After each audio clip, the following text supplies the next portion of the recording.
Assalamualaikum warahmatullahi wabarakatuh. Berjumpa lagi belajar bersama Bu Wahyu. Hari ini kita akan belajar tema 4, sehat itu penting. Subtema 3, cara memelihara organ peredaran darah manusia pada pembelajaran 6. Nah, anak-anak, sebelum kita mulai belajar, sebaiknya kita berdoa terlebih dahulu. Tujuan pembelajaran yang akan kita capai yaitu yang pertama, peserta didik dapat menganalisis macam-macam gangguan yang dapat mempengaruhi organ peredaran darah pada manusia dengan tepat.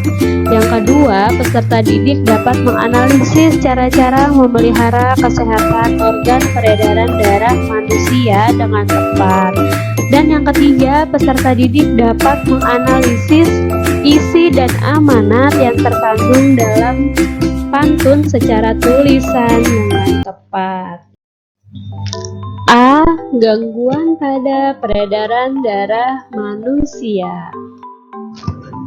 Pada materi gangguan pada peredaran darah manusia, kita akan membahas macam-macam gangguan dan juga cara mengatasi gangguan pada peredaran darah manusia.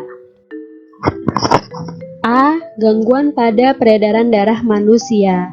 Yang pertama akan dibahas yaitu tentang anemia. Anemia merupakan gangguan yang disebabkan oleh rendahnya kadar hemoglobin atau Hb di dalam darah. Rendahnya kadar hemoglobin dapat disebabkan oleh makanan yang dikonsumsi kurang mengandung zat besi. Ciri-ciri penderitanya adalah mudah lelah dan sering merasa pusing. Dan cara pencegahan penyakit anemia adalah dengan cara mengkonsumsi makanan yang banyak mengandung zat besi seperti bayam dan kacang-kacangan. Kemudian yang kedua adalah leukemia atau kanker darah. Kanker darah disebabkan oleh sel-sel darah putih yang memperbanyak diri tanpa terkendali, yang mengakibatkan sel darah putih ini memakan sel darah merah. Cara pencegahannya dengan menerapkan pola hidup sehat dan mengkonsumsi makanan bergizi serta rajin berolahraga. Kemudian yang ketiga adalah jantung koroner. Gangguan ini disebabkan oleh penumpukan lemak darah atau kolesterol pada arteri koronaria. Gejalanya yaitu nyeri dada atau ketidaknyamanan pada dada. Nyeri ini bisa menjalar ke leher, rahang, bahu, dan tangan sisi kiri punggung. Perut sisi kiri sering dianggap sakit mah. Kemudian faktor penyebabnya adalah tekanan darah tinggi disebabkan oleh kolesterol dan trigliserida tinggi, diabetes, kegemukan, kebiasaan merokok, serta peradangan pada pembuluh darah. Nah, penyakit ini dapat kita cegah dengan cara menerapkan pola hidup sehat, tidak stres, berhenti merokok, serta obesitas. Yang keempat adalah stroke. Merupakan penyakit yang menyerang bagian saraf pada otak yang disebabkan oleh penyumbatan atau pecahnya pembuluh darah. Cara pencegahan penyakit stroke ini yaitu dengan cara tidak merokok, meningkatkan konsumsi sayur atau buah, dan juga harus berolahraga secara teratur. Yang kelima adalah tekanan darah tinggi atau yang dikenal dengan hipertensi. Tekanan darah yang cukup tinggi ini terjadi di pembuluh darah arteri. Tekanan yang dimaksud adalah kekuatan aliran darah yang mengalir di pembuluh darah. Untuk mengetahui tekanan darah, kita dapat mengeceknya dengan menggunakan alat yang bernama tensimeter. Cara pencegahan dari penyakit hipertensi ini yaitu dengan cara mengurangi konsumsi garam, tidak merokok, serta rajin berolahraga. Kemudian yang keenam yaitu demam berdarah. merupakan infeksi dari virus dengue yang menyerang komponen darah, yaitu trombosit atau keping darah. Jumlah trombosit dan sel darah putih ini menurun akibat infeksi tersebut. Virus dengue ini ditularkan melalui nyamuk Aedes aegypti. Demam berdarah menyerang sistem peredaran darah manusia. Nah, cara pencegahannya dari penyakit demam berdarah ini yaitu dengan menjaga kebersihan lingkungan untuk membasmi sarang nyamuk. Kegiatan yang bisa kita lakukan yaitu dengan 3M+. Yang pertama, menguras penampungan air. Kedua, mengubur barang bekas. Ketiga, menutup penampungan air. Dan yang terakhir, menghindari gigitan nyamuk dengan tidur menggunakan kelambu dan menyalakan obat nyamuk. B. Cara mengatasi dan menjaga kesehatan sistem peredaran darah manusia. Menjaga kesehatan sistem peredaran darah manusia dapat kita lakukan dengan cara yang pertama, istirahat yang cukup.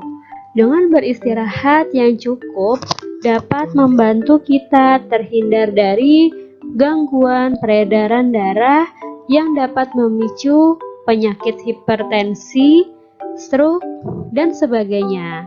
Yang kedua yaitu memilih makanan bergizi seimbang. Dengan mengkonsumsi makanan yang mengandung zat besi atau Fe yang bisa kita dapat dari sayur-sayuran, kacang-kacangan, daging merah, dan hati.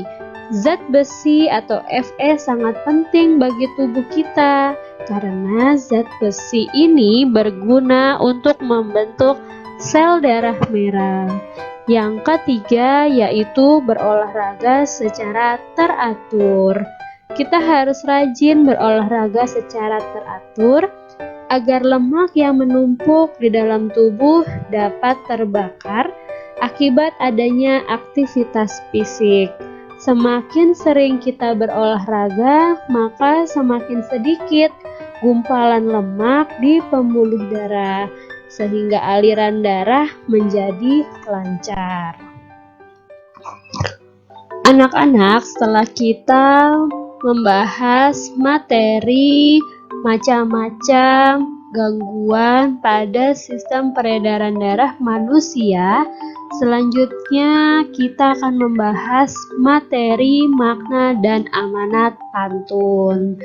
Pantun merupakan salah satu karya sastra untuk menyampaikan pesan atau maksud tertentu. Amanat pantun pada umumnya berisi nasihat, ajakan, ataupun saran mengenai suatu hal. Amanat pantun dapat dijumpai pada jenis pantun nasihat atau kiasan. Perhatikan pantun berikut. Ibu guru akan membacakan sebuah pantun ya nak. Ranting pohon mudah patah, saat memanjat harus hati-hati. Orang tua tak boleh dibantah, itulah tanda anak yang berbakti. Nah, siapa yang tahu amanat yang terkandung dalam pantun tersebut? Ya, amanat dalam pantun tersebut adalah sebagai seorang anak, kita harus berbakti kepada orang tua dengan cara menuruti dan tidak membantah perkataan atau nasihat orang tua. Nah, selanjutnya berdasarkan amanat yang terkandung dari pantun yang ibu guru bacakan, termasuk jenis apakah pantun tersebut? Ayo, apakah ada yang bisa menjawabnya? Ya, benar, pantun tersebut berjenis pantun nasihat. Pintar sekali anak-anak. Nah, selanjutnya ibu guru akan membacakan sebuah pantun kembali. Ke seberang sungai naik rakit, di seberang sungai membeli pakan. Agar terhindar dari penyakit, ayo cuci tangan sebelum makan. Siapa yang tahu amanat yang terkandung dalam pantun tersebut? Ayo, siapa yang bisa menjawab?